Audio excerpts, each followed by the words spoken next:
우리 그러면은 이어가지고 좀 두 번째 이슈로 한번 좀 넘어갈까요? 자, 잠시만요. 네.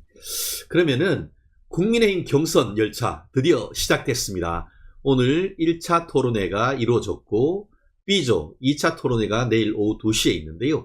오늘 혹시 그 1차 토론회, 교수님 한번 좀 관심 있게 보셨나요? 아니, 제가 막 너무 요새 일이 많아가지고요. 예, 잠도 못 자고 막 이래서 그런 것까지 조금 다 챙겨보지는 못했어요. 아, 네. 그렇구나. 네네. 오늘, 양양자 후보님, 또 안철수 후보님, 또 유정복 후보님, 그리고 갑자기 우리 노동부 장관님, 김문수 후보님, 네. 오늘 문성님도 지금 글을 주셨는데, 김문수 후보님 잘하던데요? 라고 했는데, 오늘 사실상 3대1, 우리말로 세 분이 앞서가는 김문수 후보님을 다구리하는 그런 일이 벌어졌는데, 김문수 후보님이 비교적 선방하는 그런 걸 봤는데요. 그래서 오늘 질문으로 들어가면은, 이게 국민의힘 경선, 보수파 결집에 성공할 것인가? 이게 큰 질문인데요. 지금 현재 국민의힘의 정당 구조라든가 대선 레이스가 과연 보수파 지지층을 하나로 결집시킬 수 있을 것인지, 그것을 넘어서 이제 중도층까지 잡을 수 있을 것인지, 이게 굉장히 중요한데, 심 교수님 보시기에 어떠실 것 같습니까?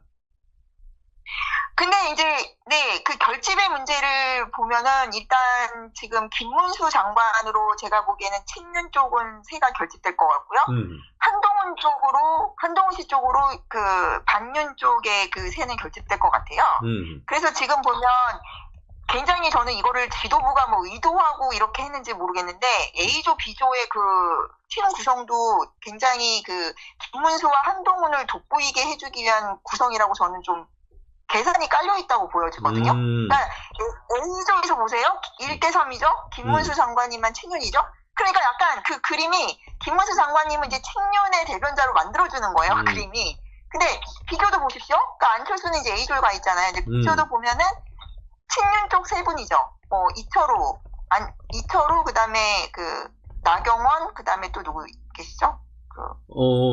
지금 B조에서. 예, 한동훈, 그리고 나경원, 네, 말씀하신 것처럼 또 홍준표, 그렇게 계시죠, 예. 홍준표, 이철우, 예. 홍준표, 이철우, 나경원 대 한동훈이잖아요. 네, 그러니까 그렇죠. 한동훈만 조금 그 나이 어리고, 조금 이렇게, 예. 그러니까 안철수하고 한동훈을 또 붙여놓지 않았잖아요. 그러니까 뭐냐면은, 한동훈이 그러면 1대3으로 또 이렇게 반윤적인 스탠스로 막 이렇게 하는 그런 구도를 일부러 만들어 놓지 않았나. 계산, 아닌가 싶어서, 그러면 이제 결집의 문제로 돌아가면 결집을 하려면 일단 큰 방향성은 같아야 되잖아요. 네, 그러니까 그렇죠. 근데 이거 보면 큰 전선이 지금 A조는 김문수라는 탄핵 반대 쪽, 그다음에 B조는 한동훈이라는 탄핵 찬성 쪽, 이렇게 돼 있는 거예요. 그러면 사실은 김문수냐 이제 한동훈이냐의 구도로 해가지고 탄반 이걸로 지금 이제 몰아가는 것 같은데, 이 문제만 해도 지금 우왕좌왕하게 되면 결집이 안 되는 거죠. 그럼 만약에 뭐 결선에서 김문수 대 한동훈으로 뭐 돼가지고 김문수 장관님이 이겼다. 저는 김문수 장관님 쪽이 7대3 정도로 우세하다고 보거든요. 8대2 그 이상. 그러면은 이제 결집을 하려면 어떻게 됩니까? 일단은 그럼 탄핵은 반대다. 그리고 윤석열 대통령 출당 안 시킨다. 그 얘기를 일단락을 끌고 짚고 가야 더 이상 그 얘기가 안 나오는 거예요. 근데 자꾸 뭐 김재섭이니 김상욱 같은 그런 사람들 쳐내지도 못하고 시끄럽게 하고 이렇게 되면 결집이 될 수가 없는 거죠. 그래서 결집이라는 거는 방향성이 같아야 되기 때문에 어느 한쪽으로 결단을 내려 하고 설사 20%를 띄어내더라도 그 80%가 똘똘 뭉친 다음에 결정을 유보한 뭐 중도나 무당층이라고 하잖아요. 이제 그 사람들한테 설득을 해서 그래서 5대5를 만들어서 이렇게 가야 되는 거지, 언제까지 그 20%에 휘둘려가지고 우왕좌왕하는 모습을 보이면서 그 결정을 유보한 중도층들한테 저 세력들은 무능하고 단결하지 못하다라는 그런 인식을 줄 수는 없는 것이죠. 그래서 저는 명확한 방향을 설정하는 리더십이 있어야 되는데, 지금 보면 어쨌든 뭐 장동혁 의원이나 박민식 전 장관 같은 분들이 김문수 캠프에 들어갔잖아요. 합류를 새로 했잖아요. 네. 근데 그거는 약간의 이제 뭐 빅텐트를 치더라도 이제 그 큰 기둥은 김문수 장관으로 어쨌든 모일 수밖에 없다. 현실적으로 그런 시그널이 있다고 생각합니다. 그래요. 그런 방향성이 점점 있다. 그 장경희 의원님 같은 경우에도 한동훈과 결별을 하고 또 윤 대통령 탄핵 반대에 섰고 또 박민식 전 장관님은 추운 겨울 내내 여러분들과 같이 또 헌법재판소 앞에서 풍찬 노숙하셨던 그런 분들인데 또 이번에 김문수 캠프로 갔던 그런 흐름이 좀 있다라는 그런 말씀하셨고요. 네. 지금 오늘 그 글을 쓰신 부분을 보니까 이게 자유우파 승리 전략 이 부분에 건국 대통령 이승만, 산업화 대통령 박정희의 유산 이걸 그냥 단순히 상징 자산만으로 소비해서는 안 된다. 이런 실질적인 어떤 그런 성과를 현재에 되살리려고 하는, 부활시키는 그런 어떤 작업이 있어야 된다라는 그런 말씀 쓰셨는데 어떤 맥락이신지요? 저는 지금 대한민국이 약간 구한말 조선처럼 되어가고 있다라고 생각을 하거든요. 그래서 저희가 지금 제2의 건국전쟁이다. 이 계엄과 탄핵 사태가 사실은 그 87 체제를 이제 결별하고 새로운 체제로 가야 되는 그런 시발점이라고 이제 보고 있는 거죠. 예, 예. 그래서 왜 이승만과 박정희를 다시 꺼내야 하냐.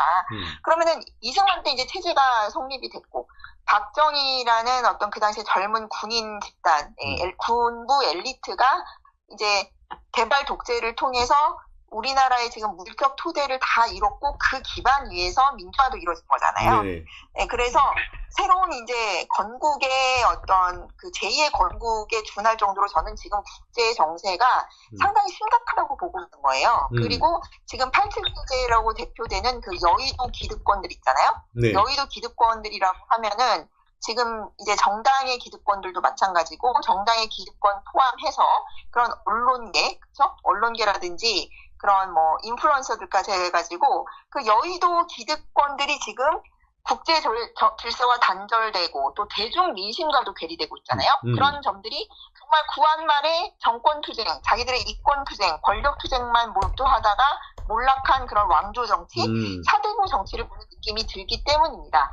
그래서 이런 맥락에서 윤석열 대통령이 꺼낸 키워드들이 있잖아요. 그런 선관위 문제, 그다음에 부정선거 이슈, 반중 키워드, 스파이 문제, 국가 안보 문제, 그거에다가 또 나경원 의원께서 새로 꺼내신 이 트럼프 그 시절에, 정부 시절에 뭐 종전 문제도 얘기를 하셨고, 뭐 북핵 문제, 관세 문제도 있죠, 지금. 그 관세와 트럼프 문제 때문에 또 한덕수 총리가 이제 부각이 되고 있는데, 이런 것들이 상당히 중요한 이슈라는 거예요. 근데 이런 중요한 이슈를 꺼내면 그 여의도 기득권들은 뭐라고 합니까? 그 87체제의 기득권을 유지하기 위해서 극우라는 프레임을 붙이잖아요.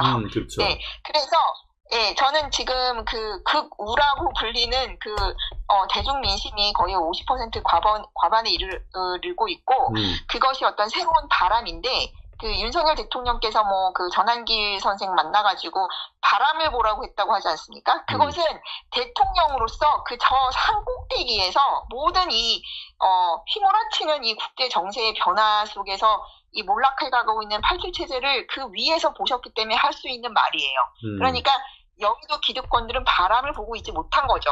지금 바람은 어디서 불어온다는 겁니까? 이 국제 정세 속에서 불어오고 있고 가장 그 민심들 있잖아요. 민초들. 그런 우리 대중들이 그 국제 정세 속에서 바람을 막고 있는 거예요. 왜냐하면 지금 우리 대한민국이란 나라는 가장 수출 지향적이고 가장 그 글로벌라이제이션에 취약한 경제 구조를 갖고 있잖아요. 그렇죠. 내수 시장이 튼튼한 나라가 아니잖아요. 네. 그래서 그 바람을 제일 감지한 윤석열 대통령이 그런 계엄이라는 극단적인 그 방식을 통해서라도 본인이 뭐 메시지 계엄이라고 하지 않았습니까? 네. 여러분 이렇게 87체제 기득권들이 세상 돌아가는 거 모르고 지금 우리나라가 외세에 이렇게 뭐 중국 이슈, 스파이 이슈, 방첩사 이슈, 국가 안보가 다 무너지고 있는데 지금 국민들의 절반이 많은 상당수가 87체제 기득권들의 그 세뇌와 그 여론정보, MBC 같은 그런 반국가 세력에 준하는 집단이 공중파 방송이잖아요, 공영방송. 그러니까 이런 엄중한 상황을 알렸고 이승만 대통령처럼 진짜 투쟁에 나서고 있다. 저는 이제 그래서 제가 이승만, 박정희 그 두 대통령을 다시 소환해서 역사적 재평가와 함께 우리가 다시 대도약을 해야 될 시기다. 경각심을 가져야 된다. 이렇게 보는 것이죠. 그러면서 이제 아까 쓰신 글을 봤더니만 단순히 지금을 어떤 그 이승만과 그 박정희란 존재를 우파의 상징적 자산만으로 써가지고는 그 우파의 미래가 없다. 이런 그 상당히 비판적인 글도 쓰셨는데 그 말씀도 한번 해주실까요? 그러니까 저는 이제 그런 역사적인 맥락에서, 그러니까 사람들이 지금 보면 뭐 이승만을 런승만 이렇게 얘기를 하고, 그다음에 뭐 박정희 대통령에 대해서는 이렇게 뭐 독재자였다 이런 건 그 부정적인 것만 부각을 시키잖아요. 그렇죠. 네. 예. 그래서 그분들이 어떤 식으로 그 지금 상황과 맞게 재해석이 돼야 되고 어떤 부분에서 지금 이게 그 온라인 되는지 일치되는지 그런 시대 정신과 그분들이 했던 업적들이 뭔지. 지금은 이제 저는 단순히 그냥 뭐 이승만을 존경하고 뭐 박정희 존경하면 그렇게 뭐 극우다 보수 우파다 뭐 이런 식의 담론이 중요한 게 아니라 그런 건 굉장히 피상적이라는 얘기죠. 네. 그래서 그 당시에 막 그 이승만 대통령이 미국에 가서 막 그 안보 면에 있어서도 그런 담판을 통해서 그 어떤 나라도 해내지 못했던 그런 안보 문제를 해결했던 것이 이 대한민국의 제2의 건국의 발판이 됐기 때문에 다시 그 본질로 저는 돌아가야 된다. 그분들이 했던 정책과 그런 국가 이념이 우리한테 지금은 굉장히 중요한 밥 먹고 살 수 있는 그 기반이다라는 것을 이제 국민들한테 설득하는 그런 문화 전쟁이 필요하다. 저는 그렇게 보는 것이죠. 강조. 그러니까 이승만 대통령의 자유민주주의 이런 우파의 이념, 이게 그쵸, 대한민국 존립의 근거이고 지금 번영의 태도이다. 우리가 에드폰타스, 어떻게 보면 파운틴의 그 원리로 돌아가라. 이런 지금 얘기를 하시고 계시는 것 같아요. 네네네. 좀 전에 말씀하신 것처럼 우리 대한민국이 6.25 때, 사실 북한과 그 김일성이 같은 경우에는 지들이 남한으로 쳐들어오면은, 민중 봉기가 일어나가지고 서로 조응해서 남한을 먹을 수 있다라 생각했는데, 이승만 대통령께서 북한보다 먼저, 토지개혁을 해서 이게 소장농이 내 땅 가지니까, 그러니까 오히려 싸웠잖아요. 그래서 이제, 6.25가 공산화가 실패했는 그런 것의 핵심이 이승만 대통령이고 자유민주적 기존질서하에서 또 정말 어려운 소장민들을 위한 오히려 가장 어떻게 보면 진보적인 전략을 먼저 했고 박정희 대통령도 북한보다 먼저 어떻게 보면 4대 보험 지금 있는 그런 건강보험을 비롯해서 여러 가지 보험이나 그 사회복지 정책을 먼저 했던 그런 분들 아닙니까? 이런 지금 네네. 예, 것들을 좀 더 현재에 맞게 하는 승화시키려고 하는 그런 전략적인 어떤 그 이슈화 이런 게 좀 더 필요하다는 그런 말씀인가요? 네네. 그렇죠. 지금 되게 중요한 말씀을 하셨는데 역사가 되게 돌고 돈다고요. 그러니까 사람들이 지금 갖고 있는 되게 그릇된 생각이 뭐냐면 이 개혁이라든가 진보의 개념을 좌파들이 가져가 버렸잖아요. 그렇죠. 뭐 약자들을 위한. 네. 근데 오히려 이승만 대통령과 박정희 대통령이 구체제를 허물고 이렇게 서민들이 제대로 된 보통 교육을 받을 수 있고 또 보통 선거권을 가질 수 있었고 가장 진보적이었던 사람들이라는 거예요. 그래서 저는 솔직히 말해서 지금 이제 자유우파라는 레이블을 쓰고 있지만 이 진보우파라는 말이 더 저는 적합하다고 생각합니다. 오른쪽으로 바르게 가면서 앞으로 나아가는 거죠. 그러니까 그 진보 좌파라는 말을 쓰면 안 되는 거예요. 예. 그리고 보수우파는 이제 보수는 지킨다라는 얘기인데 그것은 약간 그 보수적이다라고 하면 그냥 현상 유지를 원하는 거를 뜻할 수 있거든요. 근데 이승만하고 박정희라는 사람들은 구체제, 봉건체제를 허문 사람들이에요. 특히 이승만 같은 분들은 굉장히 그 당시 지식의 엘리트로서 그 왕조 체계에 있던 봉건적이었던 이 나라를 완전히 그 미국식 민주주의를 보통 민주주의를 도입해가지고 그렇죠, 예. 잘 모르겠지만 우리나라가 전 세계적으로도 여성의 그 참정권 예, 그럼요. 제일 먼저 했죠. 예. 여성 교육, 그 다음에 그 모든 국민이 1인 1표를 가진다라는 그 1표 보통 선거의 개념 있잖아요. 그리고 비밀 투표 보통 보통선거 이 개념을 제일 먼저 도입한 나라가 우리나라예요. 네, 그러니까 유럽은 철저히 자본주의적 사회였거든요. 그래서 돈이 있고 권력이 있는 거에 따라서 그런 지금 저 자본주의 시스템 있잖아요. 그러니까 예. 주주도 내가 주식을 얼마 가지고 있으면 그만큼의 의결권을 갖듯이, 그러니까 유럽식의 대의제는, 의회 민주주의는 보통 선거나 비밀 선거하고는 애초에 거리가 멀었던 개념이거든요. 근데 모든 국민은 평등하다. 1인 1투표권을 갖는다. 그리고 선거할 때 이렇게 거수를 하지 않고 비밀로 한다. 이런 것들이 상당히 현대적인 그런 미국식 민주주의가 이제 이승만 대통령이라는 선각자, 그리고 그 당시 엘리트를 통해서 도입된 거기 때문에 지금 왜 우리가 이승만, 박정희를 다시 말해야 하냐면은 우파가 기득권들의 이익을 지키는 그런 보수 우파가 아니고 혁신적인 우파다. 그러니까 사회 개혁을 함으로써 이 중산층을 만들어내고, 그리고 기득권 세력이나 귀족이 아닌 일반적인 대중, 시민, 국민의 편을 들어주는 우파다라는 식으로 개념 재정의가 돼야 된다는 것이죠. 그렇죠. 정말 중요한 부분이 아닌가 싶은데요.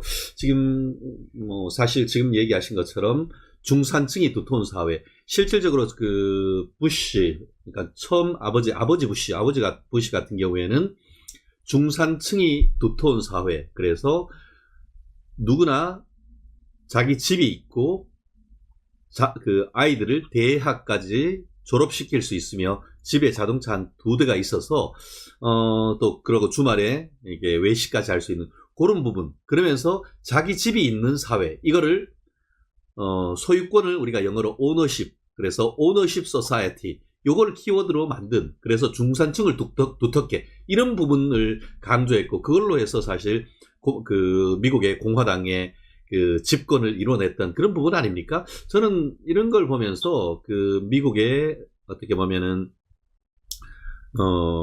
레이건 대통령의 집권, 그리고 민주당의 카터 대통령에 대해서 승리해서 집권을 가져오고, 또 민주당이 집권하는 도중에 또 조지 W 부시가 다시 집권했던 그런 키워드들, 오너십 소사이티, 중산층을 넓게 하는 이런 부분에 대한 비전이 좀 새롭게 나오면 좋겠는데, 이런 부분을 이번 경선 과정에서 후보님들 중에, 물론 일부 후보님들이 그런 얘기를 하고 있지만, 이런 거를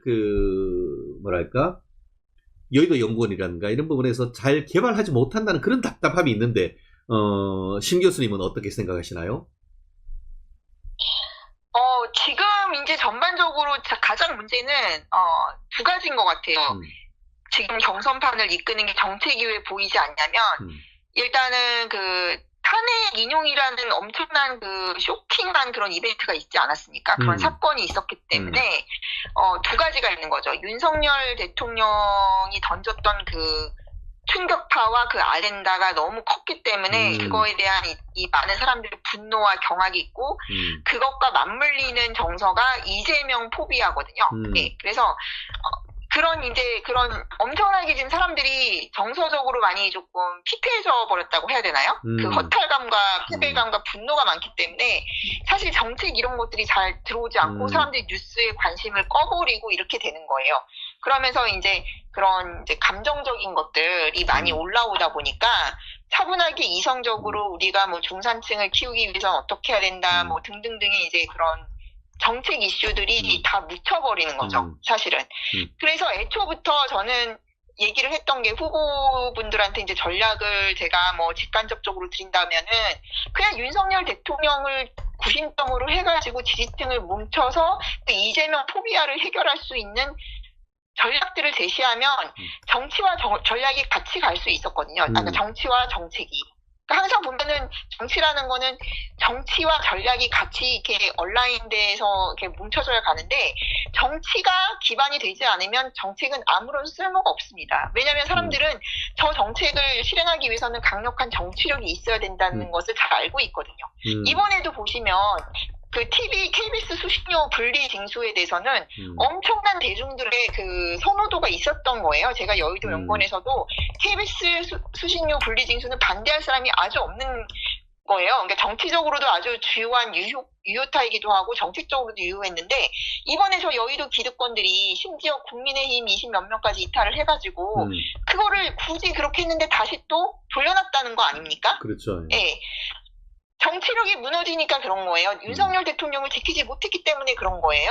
그리고 국민의힘은 다시 지금 탄핵에 대해서 최소한 윤석열 대통령을 복권시키겠다. 윤석열 대통령의 탄핵은 우리의 잘못이다. 이런 식으로 지지층들한테 사과가 없다면은 지지층들 입장에서는 굉장히 두 번이나 대통령을 탄핵시키고 항상 분열하고 리더십이 없는. 그러니까 지금 쌍권 지도부는 두 쪽에서 양쪽에서 다 욕을 먹잖아요. 그러면은 현실적으로 정치공학적으로 생각을 해봐도 아니 그러면은 자기들이 그렇게 자신이 있으면은 한동훈 중심으로든 뭐 안철수 중심으로든 뭉쳐가지고 윤석열 대통령 출당시키면 될 거 아닙니까? 근데 또 윤석열 대통령 출당시키게 되면은 새로운 신당 출연하는 거에 명분을 주게 되니까 이도 못하고 저도 못하는 거 아닙니까? 그렇게 간보고 결단력도 없는 사람들한테 누가 표를 주겠어요. 그리고 예전에 유승민하고 그 안철수가 했던 바른정당의 전사가 있기 때문에 이제 절대 그 모델이 돌아가지 않습니다. 그래서 자꾸 지금 조기 대선만 지나고 나서 뭐 친윤 세력이나 뭐 윤석열 대통령을 떼어내고 뭐 한동훈이나 뭐 한동훈을 중심으로 해서 뭐 탄핵을 반대했던 세력들이 뭉쳐가지고 국민의힘을 접수하겠다? 그런다고 해서 그 뭐 신당 창당 막을 수 있겠습니까? 그러면은 그러니까 정치 공학적으로도 상당히 나이브하고 무지할 뿐만 아니라 어떤 결기와 용기, 결단을 가지고 있는 강한 리더십도 보이지 않은 세력들이 어떤 정책을 얘기한다고 한들 그것은 희망 부분이고 그냥 사탕파리밖에 안 되기 때문에 신뢰를 얻지 못하는 것이죠. 네. 그렇군요. 아, 신 교수님 참 현재 국민의힘의 또 딜레마와 같은 안타까운 상황을 좀 날카롭게 좀 분석해 주시고 계시는 것 같습니다.